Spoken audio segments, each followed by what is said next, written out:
দেশের জনপ্রিয় ইসলামী আলোচক মাওলানা মিজানুর রহমান আজহারীর মাহফিলে তুমি বলাকে কেন্দ্র করে চলছে আলোচনা সমালোচনা।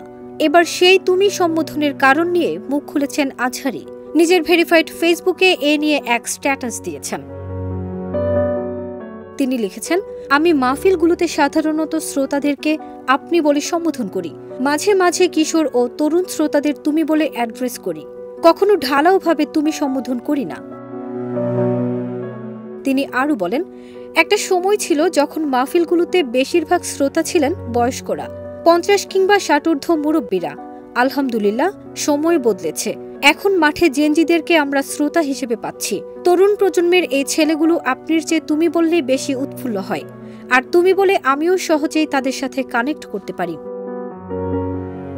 পোস্টের শেষে তিনি বলেন, মূলত এদেরকে বেশি আপন করে নিতেই স্নেহ ভরে এই তুমি সম্বোধন। আপনি তুমির মিশেলে চলুন না আমাদের ভাবের এই আদান প্রদান। প্রসঙ্গত, সিলেট মহানগরীর এমসি কলেজ মাঠে মাহফিলে মিজানুর রহমান আজহারীর তুমি বলা নিয়ে ব্যাপক আলোচনা সমালোচনার মুখে পড়তে হয়। মাহফিলের শেষ মুহূর্তে তুমি করে কথা বলেছিলেন এই ইসলামী আলোচক। ফারজানা নিকিতা, দেশ রূপান্তর।